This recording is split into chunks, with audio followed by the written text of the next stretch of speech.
मेरा नाम पंकज कड़वासरा है। मैं वर्तमान में केंद्रीय मंत्री और हमारे सांसद कैलाश चौधरी जी के निजी सचिव के रूप में कार्यरत हूँ। मैंने उनके साथ एक मित्र, समर्थक और सहयोगी की भूमिका निभाई है, इसलिए मुझे यह लगता है कि मैं उनके बारे में आपको बेहतर बता पाऊंगा, बीते 5 वर्षों के कार्यकाल की जानकारी बेहतर तरीके से दे पाऊंगा। सबसे पहले मैं इस क्षेत्र के विकास के लिए किए गए महत्वपूर्ण कार्यों के बारे में बताना चाहूँगा। हालांकि सभी काम गिनाकर बताए नहीं जा सकते, लेकिन कोशिश करूँगा कि जो महत्वपूर्ण काम है वो आप तक पहुँचा सकूँ। विकास कार्यों की अगर बात करें तो रेल सेवा में हमारे संसदीय क्षेत्र में अभूतपूर्व कार्य हुए। जो हेडक्वार्टर के जो 3 महत्वपूर्ण रेलवे स्टेशन हैं, बाड़मेर, बालोतरा और जैसलमेर, उनका सुदृढ़ीकरण हो रहा है। लगभग 336 करोड़ की राशि खर्च की जा रही है। रेलवे स्टेशन का विकास होगा तो अन्य सुविधाओं के साथ नई ट्रेनें भी आएगी, और इसके अलावा लूणी, समदड़ी और भीलड़ी रूट का दोहरीकरण हो रहा है। उसके लिए लगभग 3,500 करोड़ की राशि खर्च की जा रही है। रेलवे विद्युतीकरण का कार्य पूरा हो चुका है। इसके साथ ही बाड़मेर से मुंबई, हावड़ा और मथुरा के लिए नई ट्रेनें मिली है। एयर कनेक्टिविटी के लिए कैलाश चौधरी के प्रयासों से बाड़मेर को नए एयरपोर्ट की सौगात मिली है। विगत राज्य सरकार ने उसके लिए जमीन आवंटन नहीं किया था, लेकिन भाजपा की सरकार बनने के 3 माह के भीतर ही उस एयरपोर्ट के लिए जमीन आवंटन का कार्य पूरा हो चुका है। हमारे क्षेत्र को नए बाजरा अनुसंधान केंद्र की सौगात मिली है, जिसकी टेंडर प्रक्रिया पूरी हो चुकी है। जल्द ही उसके भवन निर्माण का कार्य शुरू होगा। बाजरा अनुसंधान केंद्र बनने के बाद में यहाँ पर बाजरा पर अनुसंधान किया जाएगा, जिसके दूरगामी फायदे होंगे। प्रत्यक्ष तौर पर किसानों को इसका लाभ मिलेगा। कैलाश जी के कार्यकाल के दौरान प्रधानमंत्री फसल बीमा योजना के आंकड़ों के बारे में बताना चाहूंगा। बीते 4 वर्षों में लगभग 1620 करोड़ की फसल बीमा की राशि स्वीकृत हो चुकी है, जिसका सीधा फायदा यहाँ के किसानों को मिला है।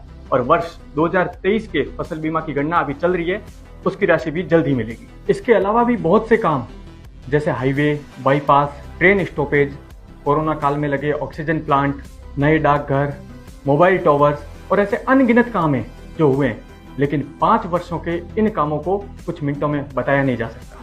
ये सब विकास कार्य तो हुए ही हैं, लेकिन एक आम व्यक्ति के किस तरीके के कार्य होते हैं ये भी मैं संक्षेप में बताना चाहूँगा।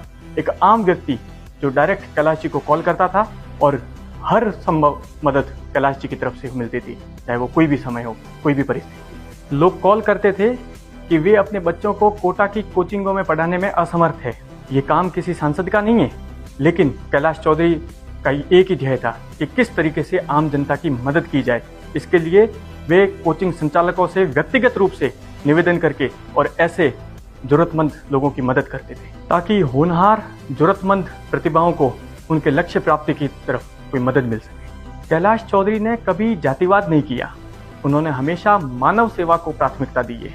झिंझिनयाल के नरपत सिंह, देदूसर के लोकेंद्र सिंह, ख्याला गांव की अनिमत, गागरिया के बरकत खान, बालोतरा के जेठाराम जिनकर, जबराराम पवार, रजनी, बाड़मेर के जितेंद्र और उन सहित सैकड़ों लोग जो किसी न किसी गंभीर बीमारी से पीड़ित थे।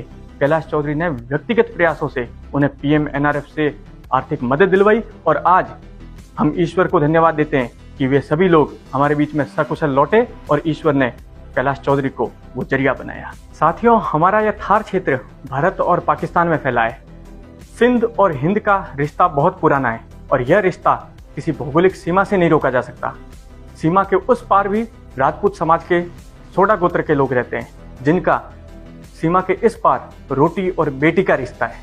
वहाँ रहने वाले परिवारों में से कुछ लोग विषम परिस्थितियों के कारण यहाँ भारत आकर बस गए, लेकिन जमीन जायदाद संभालने के लिए कुछ लोग वहाँ रुक गए। सरहद के कारण बिछड़े इन परिवारों का अगर किसी ने दर्द समझा है तो वह कैलाश चौधरी है। अभय सिंह जी और अंजना जी अपने बेटे के विवाह में शामिल होना चाह रहे थे। मेहताब सिंह जी और रणजीत कंवर अपने परिवार से मिलना चाह रहे थे, और ऐसे कई लोग हैं जो उम्र के आखिरी पड़ाव में भारत में अपने परिजनों से मिलना चाह रहे थे, लेकिन वीजा की समस्या बड़ी बाधा बन रही थी। ऐसी सैकड़ों कहानियां हैं। कोई बेटा अपनी माँ के अंतिम संस्कार में शामिल नहीं हो पा रहा, कोई पति अपनी पत्नी को नहीं ला पा रहा, कोई बुजुर्ग अपने बच्चों से नहीं मिल पा रहा। सैकड़ों कहानियां जिनका दर्द कैलाश चौधरी ने समझा और उनकी मदद की। अभय सिंह जी, उदय सिंह जी जैसे सैकड़ों लोगों को अपने बिछड़े परिवार से मिलाने का काम कैलाश चौधरी ने किया है। ऐसी कई कहानियां हैं। एक कहानी और है। कन्हैया लाल जी जांगिड़ थाईलैंड घूमने के लिए जाते हैं। दुर्भाग्यवश हार्ट अटैक के कारण उन्हें अस्पताल में एडमिट होना पड़ता है। विदेश का अस्पताल उनसे 25 लाख रुपए एडवांस जमा कराने को कहता है। साथ गए लोग उनके परिजनों को फोन करके सूचना देते हैं। अब परेशान घर वाले किसके पास जाए? उनकी मदद कैलाश चौधरी ने की है। उन घर वालों की उम्मीदों को कैलाश चौधरी ने पूरा किया है। यह कैलाश चौधरी के प्रयास थे कि इंडियन एम्बेसी से उनका वीज़ा एक्सटेंड होता है, वहाँ के हॉस्पिटल में उनकी मदद होती है और उन्हें सकुशल भारत पहुँचाया जाता है। शिव शंकर शर्मा जी को एक सूचना मिलती है कि अमेरिका के एक हॉस्पिटल में उनका बेटा वेंटिलेटर पर है। परेशान शिव शंकर जी अमेरिका के लिए वीज़ा के लिए अप्लाई करते हैं। उन्हें 8 महीने बाद का अपॉइंटमेंट मिलता है। उनका दुख कौन समझेगा? उनका दर्द कैलाश चौधरी ने समझा और 4 दिन के अंदर उन्हें परिवार सहित वीज़ा दिलवाया और वो अपने बेटे के पास में पहुंचे। अफ्रीका के किसी देश में हमारे यहाँ के लगभग 80 लोग बंधक बनाए जाते हैं। उनके पास में न फ़ोन है न पासपोर्ट। वो किसी तरीके से किसी फ़ोन की व्यवस्था कर अपने घर वालों को लोकेशन और सूचना भेजते हैं। चिंतित परिजन किसके पास जाएंगे? इनका दर्द कैलाश चौधरी समझते हैं और उनको सकुशल भारत बुलाने की जिम्मेदारी कैलाश चौधरी लेते हैं। कोई नेता इससे अधिक सुलभ क्या ही होगा। और ऐसी खूब कहानियां हैं, खूब केसेस है और कैलाश चौधरी ने हर जरूरतमंद की मदद की है। कभी यूके, कभी कॉन्गो, कभी दुबई, कभी कतर। आम व्यक्ति कहीं से भी फोन करता था, कैलाश चौधरी उसकी मदद करते थे।